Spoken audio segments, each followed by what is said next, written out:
Hello दोस्तों, आप लोग कैसे हैं? आशा करते हो आप लोग बहुत ही अच्छे होंगे। पिछले वीडियो में हमने आपको तद्धित प्रत्यय का 2 प्रकार तक पूरे विस्तार से चर्चा किए थे, है ना। और आज का जो मेरा टॉपिक है वो तीसरा प्रत्यय के बारे में चर्चा करेंगे पूरी विस्तार से। चलिए, जो भी नए स्टूडेंट हैं फटाफट चैनल को सब्सक्राइब कर दें, और जो भी पुराने स्टूडेंट हैं लाइक कर दें। चलिए आइए देखते हैं, हम अपने टॉपिक पर ध्यान देते हैं, है ना। देखिए, तो यहाँ पर क्या है दोस्तों, आपका है 3 नंबर है ढक। प्रत्यय का नाम क्या है? ढक प्रत्यय। और 3 नंबर है ढक प्रत्यय, ये मोस्ट वीवीआई प्रत्यय है, ठीक है। तो ये नाम है ढ है और क में हलंत है। देखिए हम आपको नाम इसलिए 3 बार 4 बार बताते क्योंकि संस्कृत का जो प्रत्यय होता है थोड़ा नाम उसका अजीब ढंग का होता है, इसलिए आपको 3-4 बार नाम बताना पड़ता है। क्योंकि ऐसा वर्ड सकता है तो आप लोग सुनने में थोड़ा अजीब लगता है, पहली बार सुन रहे, तो इसलिए नाम है इसका ढक। क्या नाम है? ढ और क में हलंत है, ढक प्रत्यय नाम है, ठीक है। शेष की बात किया जाए तो शेष आपको भी मालूम है, शेष क्या बचता है? जो अंत में बचता है वही आपको क्या लिखा था। जैसे यहाँ पर है 2 3 4, तो क्या 1, तो जो शेष बचा हुआ है, शेष कभी यहाँ पर बचता है भागफल जगह बचता है? नहीं, शेष क्या बनता है? अंत में। भागा जो बनता है सबसे अंत में शेष रहता है ना। तो उसी तरह से जो प्रत्यय जो लगता है सबसे अंत में लगता है। तो यहाँ पर देखिए दोस्तों, यहाँ पर य प्रत्यय, आज इस ए का मतलब कहते हैं ए वो एकले, और इसका मतलब क्या होता है? य। तो यही इतना ही ना लगेगा आपको, है ना। तो प्रत्यय शेष की बात की जाए तो शेष क्या बचता है? ए शेष बचता है। क्या बचता है? ए शेष। यहाँ पर देखिए दोस्तों, ए शेष बचता है, ठीक है। और ए शेष जो बचता है, तो यहाँ पर आपको देखिए, आपको यहाँ पर है राधा जो ढक है, ठीक है। और यहाँ पर हलंत है, सॉरी मिस्टेक से छूट गया, ऐड कर लीजिएगा। तो यहाँ पर राधा जो ढक, तो आपको हम पहले ही बताया से जो अंत में आपको अंत हमेशा जो है प्रत्यय अंत में जुड़ता है ना। तो यहाँ पर राधा है तो राधा लिखिए, ठीक है। रा, और इसका आकार क्या हो जाता है? खत्म हो जाता है, लुप्त हो जाता है, राध लिखा आएगा। इस एक का मतलब कहते होता है एक अकेले, तो एक अकेले, और क्या है? य, तो य कभी राधे हो, क्या हो गया? राधे, क्या हुआ? राधे हुआ। अब यहाँ पर कभी भी स्वर है, जैसे आपको क ऐसे देखें कभी लिखा हुआ नहीं, लिखा हुआ रहता है।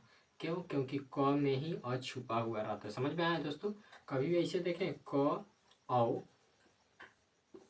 नहीं लिखा रहता है। क्यों? क्योंकि इसी में मात्रा छुपा हुआ रहता है को का। समझे? ये सारी चीज़ें होती है। इस सिचुएशन की वजह से सिर्फ उसका मात्रा जुड़ता है, और उसमें व्यंजन है तो व्यंजन उड़ते जुटेगा, मात्रा उसमें व्यंजन में जुड़ता है ना। क्या हो गया? राधे। सुमित्रा से क्या हो जाएगा? सो। अब सोम हो गए, इसका मतलब कहते हैं एगो एक तो एगो थे, उसके बाद क्या है? सुमे अत्र है तो सुमित्र, सुमित्र हो जाएगा, यहाँ पर होगा सुमित्र, क्या हो जाएगा? मित्रे, सुमित। यहाँ पर एक मिनट दोस्तों, लाइनें पर रहिएगा, आ रहे हैं 2 मिनट में।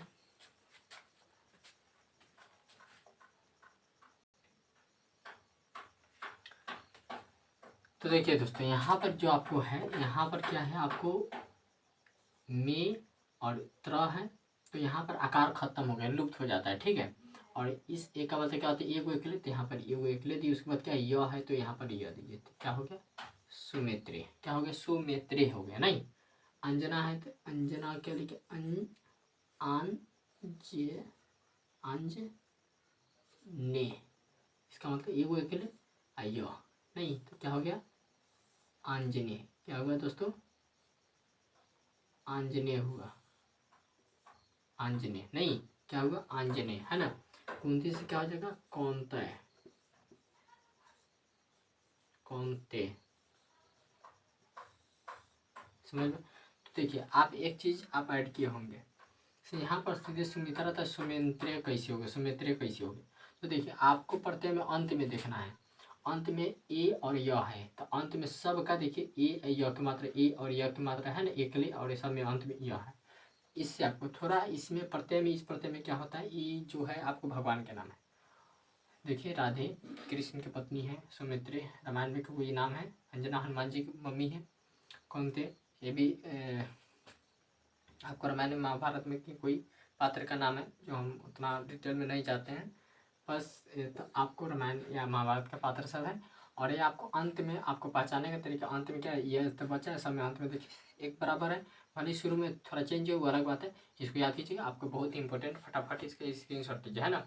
तो आप प्रत्यय का मतलब ये समझिएगा जो अंत में इसका क्या बच रहा है, सभी का अंत में एक जैसा है, देख लीजिए यह क्या मात्रा है ना, फटाफट इसका स्क्रीनशॉट लीजिए, फिर आगे देखते हैं। अब देखिए दोस्तों 4 नंबर जो पढ़ते हैं आपका है, 4 नंबर पढ़ते हैं ठक पढ़ते हैं, अभी थोड़ा देर पहले पढ़े हुए थे ढक, अब है ठक, थोड़ा नाम है अजीब है तो हम इसमें कहाँ कर सकते हैं, पढ़ते हैं ठक। और इसमें शेष की बात किया जाए तो आपको इक बचता है, शेष क्या बचता है इक, और इस ई का मतलब मालूम है ना, इस अगर इधर से ई होगा तो इसका मतलब इधर से लगता है, नहीं अब बड़ी रहता है टोपी वाला तो इस इधर से लगता है, ठीक है। तो इसमें इक शेष बचता है ना। तो यहाँ पर भूगोल है, तो भूगोल का यहाँ पर वो होता है भ गौ, ठीक है, भ गौ, और देखिए ल है तो ल लिखेंगे, और इसमें जो नाम क्या है ई का मतलब इधर से मात्रा जी क, भौगोलिक, क्या हो गया भौगोलिक, है ना। तो इस तरह से आपको जुड़ता है, समझे। अब देखिए इतिहास का क्या हो जाएगा, ए ती हा स हुआ, इसमें जो ना ई तो अंत में क्या है स, तो इसी में ना अंत में जुटेगा तो मात्रा ही जुटेगा क, ऐतिहासिक, ठीक है। विज्ञान से क्या जाएगा वैज्ञान, है ना, नी, इसी में ई जोड़ना है तो ई क, आपको भी मालूम है स्वर का भी टाइट जुड़ता है, उसका मात्रा ना जुड़ता है, तो अंत में नी क है तो क, दर्शन से कती हो जाएगा दार्शनिक, समाज से सामाजिक।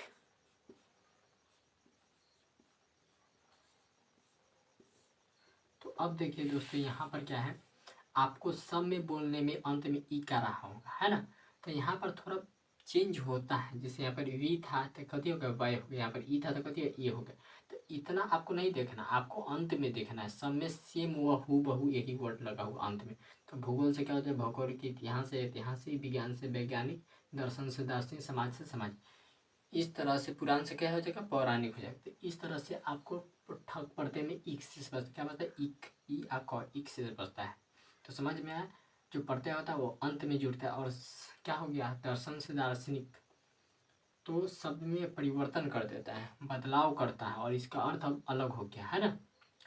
तो ये सारी चीज़ें तो आपको कह देगा सामाजिक में कौन पढ़ते हैं, तो कौन सा पढ़ते हैं ठग, क्या है ठग पढ़ते हैं, क्यों, क्योंकि इसमें इसका शेष क्या मतलब ईक, इसलिए ईक है। तो कौन सा कौन पढ़ते हैं क्या ईक से बताता है तो ठग का, तो इसलिए कौन सा पढ़ते होगा ठग पढ़ते हैं। भूगोल जो ठग क्या होगा भूगोल, अभी मत समझिए कैसे ये जुटेगा ये नहीं जुटेगा, आपको हम बताए हुए थे। भले ही देखिए भले ही जोड़ में लिखाता है, लेकिन जो शेष बचता है वो चीज वो वर्ड जुड़ते हैं, शेष बचा ईक तो ईक जुटेगा, भूगोल जोड़ ईक क्या हो जाएगा भौगोलिक, ठग नहीं जुड़ता है, जोड़ में लिखाता है। हिंदी वाला मत समझ लीजिए, हिंदी में क्या होता है, हिंदी में आपको जुड़ता है उस तरह से, लेकिन संस्कृत में वैसे नहीं जुड़ता है, ठीक है। फटाफट इसके स्क्रीनशॉट लीजिए, फिर आगे आपको बताते हैं। अब देखिए दोस्तों ये पांचवा पढ़ते हैं, और यह मोस्ट वीवीआई पढ़ते हैं। अब देखिए इसमें हम आपको मोस्ट वीवीआई क्यों कह रहे हैं, अभी थोड़ा देर पहले पढ़े हुए थे ठक पढ़ते, क्या पढ़े हुए थे ठक, उसमें भी आपको एक से बचा हुआ था, और इसमें भी एक से बचता है, तो फिर आप पहचान कैसे कीजिएगा, मन में तो सवाल होता होगा, तो दोनों में एक से बच रहा है, खाली प्रत्यय के नाम में अंतर है, तो दोनों में तो बोलने में आएगा ई के, जैसे दार्शनिक, मास से मासिक, वर्ष से वार्षिक, है ना। तो इसीलिए इसका यहाँ पर प्रयोग लिखाया गया है। इसका प्रयोग कालवाची, कालवाची का मतलब क्या होता है दोस्तों, काल चैप्टर पढ़े होंगे हिंदी में, है ना, मैथ क्या बोलते हैं अंग्रेजी में टेंस। तो काल माने क्या होता है समय, समय का जो बोध कराता है। मास का अर्थ कथी होता है महीना, वर्ष का अर्थ कथी होता है साल, जो साल का बोध कर, सप्ताह का अर्थ कथी होता है 7 दिन के सप्ताह का बोध कर, पक्ष का मतलब कथी होता है जानते हैं 15 दिन का होता है, पंडित जी होंगे तो आप लोग जानते होंगे, चाहे पंडित जी से पूछ लीजिए। पक्ष का अर्थ होता है वो होता है 2 दिन का चलता है, अमावस्या जो पूर्णिमा होता है, शुक्ल पक्ष कृष्ण पक्ष, शुक्ल पक्ष में भी 15 या 16 दिन होगा, या कृष्ण पक्ष में 15-16 दिन होता है। त्रैमास, त्रैमास का मतलब होता है 3 महीना को क्या कहते हैं त्रैमासी कहते हैं, है ना। 6 महीनों को 6 माही कहते हैं, 12 महीनों को क्या कहते हैं वार्षिक कहते हैं, ठीक है।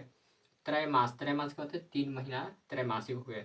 दैन का मतलब होता है दैनिक, दैनिक का मतलब ये होगा आपका प्रतिदिन का दिनचर्या क्या है, सुबह से लेकर शाम तक क्या करते हैं, सुबह से जब उठते हैं और सोते वक्त तक का दिनचर्या बताने वाला क्या कहते हैं, दैनिक कहते हैं।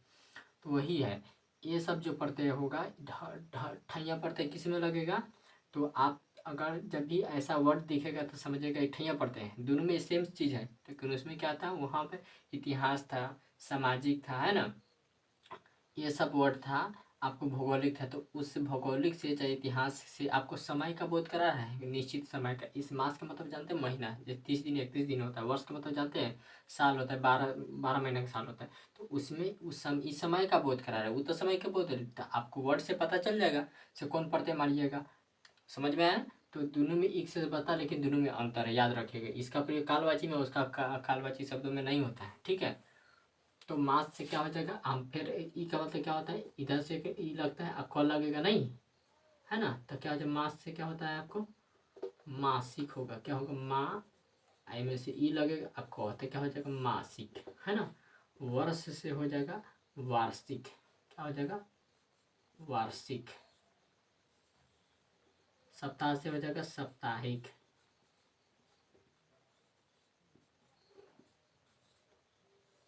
साप्ताहिक।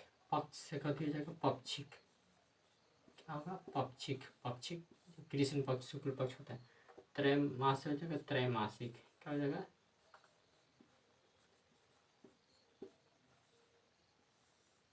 त्रैमासिक। दैन से क्या हो जाएगा दैनिक, क्या हो जाएगा दैनिक। समझ में आया दोस्तों? इससे है, इसमें कोई कंफ्यूज,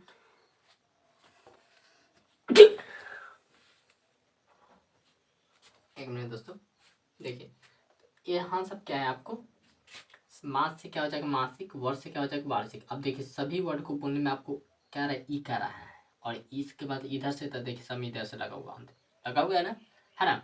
तो यहाँ पर मासिक, वार्षिक, साप्ताहिक, पाक्षिक, त्रैमासिक, दैनिक, सब क्या है समय का बोध कर रहा है, समय का, निश्चित समय का, है ना। दैनिक का मतलब क्या होगा, सुबह से उठकर सोने के समय तक, 100% है, फिक्स है, जितना बजे से होते होता है उठते हैं, तो फिक्स है, समय का, निश्चित समय का बोध कराता है, या सब समय का बोध कराते हैं, निश्चित समय का, वो सब क्या है ऐतिहासिक, सामाजिक, भौगोलिक, सब समय का नहीं ना है। दोनों में प्रत्यय सेम बसता है, सेम बसता है, लेकिन आपको अंतर डिफरेंस है कौन चीज़ का, समय का बोध कराने का। तो याद रखिएगा, मास जो ठैया लिखाता है प्रत्यय का नाम जोर में, लेकिन जो शेष बता है वो जुड़ता है, याद रखिएगा। इसको स्क्रीनशॉट लीजिए, फिर आगे आपको आगे बताते हैं, है ना।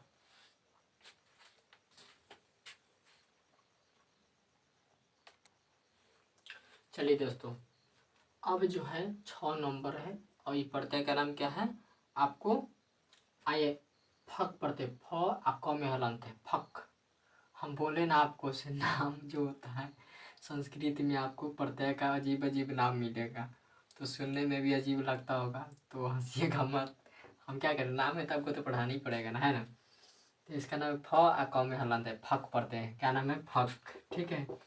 तो इसमें शेष की बात किया जाए तो आयन शेष बचता है, क्या होता है आयन, ठीक है, आयन शेष बचता है। और गर्भजुर फक, गर्भजुर फक, तो यहाँ पर देखिए गर्भ है तो गर्भ लिखिए, ठीक है, गर्भ हो गया। और इसमें देखिए भ बोलने में अ आ रहा है तो अ तो खत्म इसमें, क्योंकि भ बोलने में अ आ रहा है तो अ थोड़ी जोड़ेंगे, नहीं, क्यों, जब हलंत रहते तो अ जोड़ते तो पूरा भ में, अब तो इतना नहीं है, तो ये अब भ बोलने में आ रहा है तो उसको नहीं लिखते, आकार है तो आकार लिखे, य है तो य, न, तो क्या हो गया गर्भायन, ठीक है। उसके बाद है शर्म, तो फिर उसी तरह से क्या हो जाएगा, शर्म है तो शर्म, और बोलने आकार, और म बोलने में तो आ रहा है तो इसको नहीं आकार, य, न, शर्मायन। चर्म से कथी हो जाएगा चर्म लिखिए, म बोलने में तो आ रहा है तो वह तो नहीं लिखेगा, आकार, य, न, चर्मायन, है ना। धर्म से क्या हो जाएगा धर्म, आकार, य, न, क्या हो जाएगा धर्मायन। न से कथी जगह न और आ देखिए आई में तो र बोलने में तो आ रहा है तो सिर्फ आकार लिखाएगा, य, न, तो यहाँ पर कौन ना होगा मालूम है आप, क्योंकि नारायण बोलने में ऐसे आता है तो ये वाला न का आपको उपयोग करना पड़ेगा, आई वो वाला न का आप उपयोग नहीं कर सकते, है ना। उसके बाद है आपको राम से क्या हो जाएगा, राम लिख दिए, इसमें आकार है तो मैं बोलूँ तो आ रहा है तो सिर्फ आकार डालिए। य इसमें भी वैसी रामायण। समझ में आया दोस्तों? तो आपको आयन, राम आयन, नारायण, धर्मायन, जमायन, शर्मायन, गर्भायन, आयन बोलने में आ रहा है। तो आयन क्या है आपका, इसमें शेष की बात की जाए तो आयन शेष बचता है ना। क्या बता, आयन। प्रत्यय का नाम क्या है, फक। क्या नाम है, फक। तो कर्मजोर फक। तो यहाँ पर आपको हम पहले ही बताएं, तो जोड़ में लिखाता है प्रत्यय का नाम, पर उसका शेष जो बता है वो जुड़ता है, ये नहीं जुड़ता है, याद रखिएगा। ऐसे भी हमको जोड़ के एग्जाम्पल, भाग के एग्जाम्पल दिए हैं, भाग का, है ना, भाग का दिए। शेष हमेशा कहाँ बचता है, अंत में, याद है ना। तो जो अंत में बचेगा वही ना जोड़िएगा, शेष अंत में बचता है तो अंत शेष बचता है वही जोड़ते, ये नहीं जोड़ते। ठीक है, स्क्रीनशॉट लीजिए इसका, फिर आगे आपको 7 नंबर बताते हैं। अब देखिए दोस्तों, 7वीं प्रत्यय है और इसका नाम है छ। क्या नाम है, छ विसर्ग, छ। क्या, क्योंकि विसर्ग को ह पढ़ते हैं तो इसको ध्यान से पढ़िए। इसका नाम क्या है, छ आह, छ पढ़ते हैं। शेष की बात किया जाए तो इसमें शेष क्या बता है, ई आह, ई बड़ी य विसर्ग, यह क्या बचता है, यह। 2 नंबर में पढ़े हुए थे आप, 2 नंबर में तभी प्रत्यय का दूसरा का प्रकार प्रत्यय के नाम था यह, 2 नंबर में। उसमें शेष बताते थे तो वो मत समझिए कि दोनों सेम है, उसमें प्रत्यय का नाम ही था यह, इसमें यह शेष बच रहा है, तो ध्यान दीजिएगा। ठीक है ना। तो उसमें यह प्रत्यय का नाम था, इसमें यह शेष बच रहा है। ठीक है, तो भारत जो छ, शेष क्या बच रहा है, यह। तो इसी का मतलब मालूम है ना, इसी का मतलब इधर से लगता है, और उसके बाद यह रहेगा तो यह लगेगा, विसर्ग रहेगा तो विसर्ग नहीं। तो भारत जो छ, तो यहाँ पर क्या हो जाएगा, भारत। इसी का मतलब, बड़ी का मतलब इधर से, यह है तो यह दीजिए, विसर्ग है तो विसर्ग, भारतीय, है ना। शरद से क्या हो जाएगा, सर हो गया। प्रत्यय क्या है, बड़ी, तो बड़ी में डालिए, यह है तो यह, विसर्ग है तो विसर्ग, तो क्या हो जाएगा, सर्दिया। नहीं, भवत से क्या हो जाएगा, भव दी, यह क्या हो जाएगा, भौदीय, है ना। महासागर से क्या हो जाएगा, महासागरीय,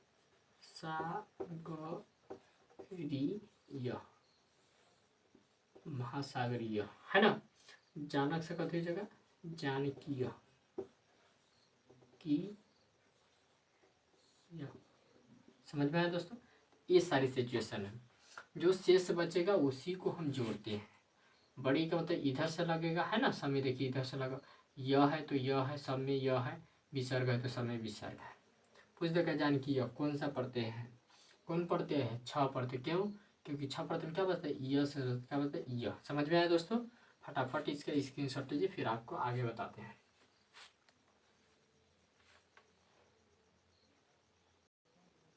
अब देखिए दोस्तों, 8वीं पढ़ते हैं जिसका नाम है तहसील। क्या नाम है, तहसील। शेष की बात कीजिएगा तो विसर्ग, तह से क्या बता है, तह। ठीक है, शेष की बात किया जाए तो तह से बता है, और इसी सर्व जुड़ता क्या हो जाएगा, सर्वता। क्या हो जाएगा, सर्वता नहीं, जो शेष बचता है उसी के ना जोड़ते हैं। यहाँ पर तो प्लस में लिखाता है पर जुड़ नहीं है, अतः में जोड़िएगा तो क्या हो जाएगा। अब देखिए यहाँ पर दोस्तों, क्योंकि यहाँ पर ऑलरेडी पहले से त है, तो यहाँ पर क्या जुटेगा, विसर्ग खाली जुटेगा नहीं, तो अतः, तो क्या होगा, अतः। भाव में क्या हो जाएगा, भाव लिखिएगा, में तह जोड़िएगा तो विसर्ग, तो क्या हो गया, भावता नहीं। अब देखिए, अब इसको कोई आदमी सेंटेंस में आपको लिखता है, इसमें तह शेष बचता है, तब आपको डायरेक्टली शेष में, शेष क्या बता है, तो आपको शॉर्ट को समझने में भी सही है। इसमें आपको सेंटेंस में लिखेगा तो वही आदमी, बहुत टीचर लिखते हैं इसे, इसमें तह शेष बचता है, इतने लिखिएगा सेंटेंस। आप वैसे भी आप कॉपी में लिख सकते हैं, देखने में अच्छा लगने के लिए, पर हम आपको डायरेक्ट फटाफट आप सेंटेंस में भी लिख सकते हैं, इसमें त से बचता है। अब फिर एग्जाम्पल उसी तरह से बनाइए, तो आपको देखिए, बच्चा को जितने कम वर्ड आप लोग को मिलेगा उतने आप लोग को समझने में माइंड हल्का रहता है ना। तो जो शेष बता वही, अगर पहले से वर्ड है उसमें पहले से जो वर्ड जोड़ना वो है तो नहीं जुड़ता, जो बचता है वो जुड़ता है ना। तो फटाफट इसका स्क्रीनशॉट लीजिए। चलिए, तो आज के लिए इतना ही रखते हैं, है ना। चलिए, अगर मेरा वीडियो आपको अच्छा लगा तो इसे लाइक शेयर सब्सक्राइब जरूर कीजिएगा। वीडियो देखने के लिए बहुत बहुत धन्यवाद।